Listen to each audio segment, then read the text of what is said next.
Okay, we'll be looking at the topic of viruses. Okay, so as an introduction, viruses are very small particles or very small entities. Right, so looking at the slide, right, you can see the size of the red blood cell. The red blood cell, right, in the human body is one of the smaller cells, right? Not the smallest, but one of the smaller ones. Then in comparison, the typical bacterium, E. coli here as an example, is much smaller than the red blood cell. And then in comparison to the bacterium, right, the viruses are really very small, right? So among different viruses, of course, there's a range of sizes, but in general, right, viruses are very small particles or entities, right? And viruses are described as the simplest system in biology because most viruses only contains the genetic materials, either DNA or RNA, encased in a protein coat, but then that's it. Right? So really very simple and small. Right, so they are not cells because there's no cytoplasm. Most viruses do not even have a membrane, right? And certainly no organelles, right? So non-cellular, very small again, and as mentioned just now, right, very simple because most only contain the DNA or RNA, nucleic acid, and a protein coat known as the capsid coat. Some do have an additional membrane or viral envelope, but quite a number of viruses don't. Okay, so for those viruses that do not have the viral envelope or membrane, where they are described as naked virus or viruses, right, then for those with the enveloped or membrane are the enveloped viruses. So in terms of the biomolecules that they contain, again, all viruses do contain nucleic acid, either in the form of DNA or RNA, right? So both also have nucleic acid. Most, if not all, viruses do have the protein coat, right? So that's the capsid coat. Then the only difference between the naked and envelope would be the envelope viruses having the viral envelope or the membrane. Okay, and viruses, all viruses, right, are described as obligate intracellular parasite. Obligate means like must, like intracellular, of course, inside cells. Parasites is dependent on whole cells. Right, so what here the term means is that all viruses must infect a host cell to be able to reproduce inside the host cell, right? So outside of the host cell, the viruses cannot reproduce themselves. Okay, then for the shape, right, different viruses of course have different shapes. For those naked viruses without the lipid envelope, because the outer layer is the protein coat, and the proteins of course have a particular structure, right? So they do have different shapes, whether it is cylindrical, right, so it's polyhedral, or the bacteriophage here, a super complex alien-looking shape. Right, so when the outermost layer is just the capsid coat or the protein coat, then they do exhibit different shapes depending on the structure of the protein. But for enveloped viruses like influenza, which has a lipid or viral envelope right outside the capsid, then the shape is not so standard, or rather there's no like fixed shape, because the lipid envelope, as we have learned under membranes, is fluid, right? So there cannot be this fixed shape that is maintained. Right, so it's usually more spherical, right? Because it's a fluid membrane. Okay. Right, so as mentioned, right, those viruses without the lipid envelope or viral envelope are described as naked, right, versus the enveloped viruses. Okay, next, the structural components of viruses. So as mentioned already, all viruses have nucleic acid. It's usually found in the center of the virus, so that's why it's usually called central core of nucleic acid. That would be the viral genome, right? It can be either DNA or RNA depending on the type of virus. Right? So if the type of virus is a DNA virus, then of course it's always DNA lah. But of course there are other viruses that are RNA viruses, so they only have RNA and not DNA. Okay. So, and between different viruses, there can be more differences in terms of their genome as well, right? Some viruses only have one molecule of DNA, for example. Other viruses might have 2, 3 more molecules of DNA or RNA, right? Some viruses only have like one set of 2 RNA molecules, for example. other viruses might have 2, 3, 4 sets of the same RNA. Yeah, so a bit of variation in terms of the content of the genome. The shape of the nucleic acid also can differ. Like some viruses have linear DNA, some viruses have circular DNA. Same for linear RNA, circular RNA. Like some viruses have single-stranded RNA, some viruses have double-stranded RNA or DNA. Right, so a lot of variation in terms of the content of the central core of nucleic acid, but the similarity is every virus would have the nucleic acid, just different types and different shapes and different numbers. Okay, then the function of the genome obviously is to code for proteins, right? So viruses have their own viral proteins.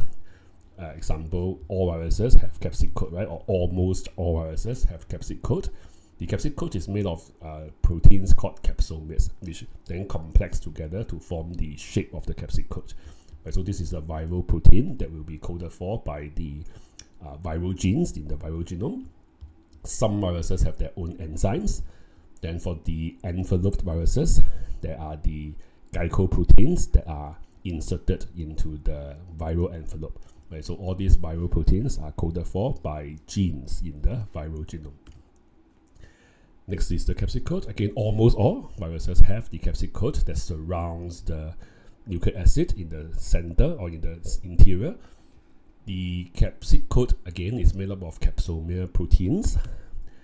The encased genome or nucleic acid together with the capsid coat, this entity with 2 different types of biomolecules is described as a nucleocapsid. Right? Nucleo for the nucleic acid, capsid because it's capsid coat. So when you see the term nucleocapsid, then you know, right? This is a capsid coat that's already formed around the central core of viral nucleic acid. Okay. The capsid coat has a different function. Right? Number one is to protect the viral genome from digestions or possible mutagens. Then, if it is a naked virus, then the outermost layer is the capsid coat, right? Then the capsid coat may contain certain sites, certain parts that allow the virus to attach to their specific host cell.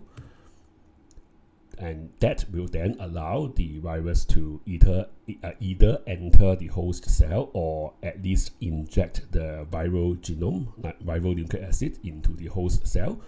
All this will make more sense when we look at the reproductive cycles of the different viruses. But for now, this is a general function. All right.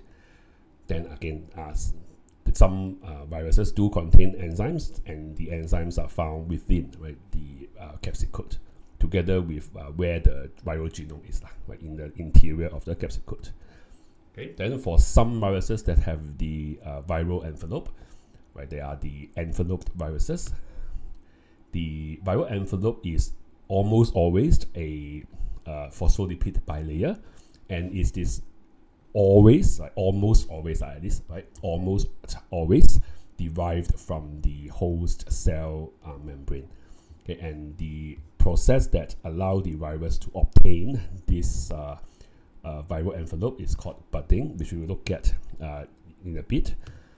Okay, the membrane, right, quite similar to our own membrane. There are proteins inserted into the membrane. So for the virus, they have their own viral glycoproteins, because almost all proteins inserted into membranes are glycoproteins. That's why it's viral glycoproteins, right? And that is on the outer surface, right, of the virus. So that's where the binding and attachment to the host cell will occur. Right, so involving the viral glycoproteins. Right, so this is the process of budding in sequence. So you have this HIV core as an example. So the HIV core here is just another name for the nucleocapsid. Remember what's nucleocapsid? The capsid coat that already contains the viral genome inside. So the nucleocapsid will move towards the cell surface membrane in this case. Right, and you see the cell surface membrane folding out. Another word for folding out is evagination, or simply folding out.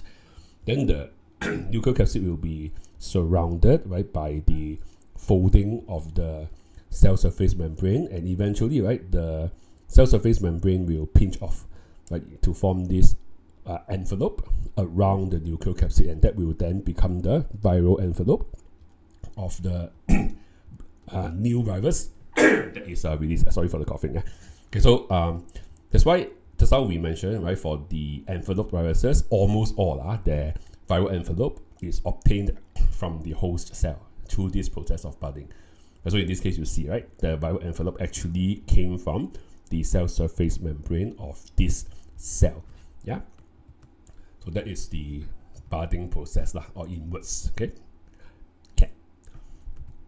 So this is the budding, right, captured in a electron micrograph. You can see the membrane. This is the membrane, right, folding out, surrounding this nucleocapsid. So the very black color thing is the nucleocapsid of the virus. This is the folding out of the membrane. Eventually, you can see, right, that the membrane will just pinch off and to form this viral envelope, right, that surrounds the nucleocapsid. Right, so do take note, this is not exocytosis. Yeah, this is budding. Right, so what's the difference, right? Budding on top, exocytosis below. So for budding, originally there's no membrane surrounding the nucleocapsid, right? The nucleocapsid is this protein with DNA or RNA thingy, right? And it moves towards the cell surface membrane. Versus exocytosis, there's already membrane, right? This is a secretory vesicle that's surrounded by a membrane, right? So the vesicle moves towards the cell surface membrane. And here for budding, you see the cell surface membrane folding out, right? Versus exocytosis is fusion, right, of the cell surface membrane with the membrane of the secretory vesicle. Right, so and then the end result of budding is the nucleocapsid obtained the membrane, right, from the cell surface membrane. Versus exocytosis, the membrane is joined, the membrane of the secretory vesicles is fused or joined together with the cell surface membrane, right? The things that are released do not contain the membrane. Yeah, so this is the difference between budding and exocytosis. One is to obtain the membrane from the cell surface membrane in this case. The other one is fusion of the membrane of the vesicle with the cell surface membrane. So here I have a question, right, in the notes asking you to list down, right, the different types of biomolecules found in naked virus and envelope virus. So this is a consolidation, right, of the structure, the biomolecules that are found, right, in these two types of viruses. Right, so spend some time to answer the question before you continue the video. Okay. Okay, now that you have finished answering the question, right, naked virus only contains nucleic acid, right, the viral genome, can be DNA or RNA, right, and also the capsid coat, so that's proteins, right? For the envelope virus, that's the extra membrane, right, or the viral envelope. So think about what the viral envelope contains, right? Contains phospholipid because of phospholipid bilayer. And remember that the viral envelope is obtained from our cell surface membrane, our host cell surface membrane, which usually contains cholesterol as well in the membrane. And so there will be cholesterol also, right, in the viral envelope. And the viral envelope is inserted with the viral glycoproteins, right? Glycoproteins. So that's the carbohydrates on the glycoproteins, and of course more proteins. Besides the capsomes, more proteins are in the glycoproteins. Alright, and of course some viruses also contain enzymes, right? As we mentioned, inside the capsid coat, then of course then they will have like more proteins even, right? But in terms of the types of biomolecules, and 2 types for naked virus, and then 5 types, yeah, for the envelope virus. Okay.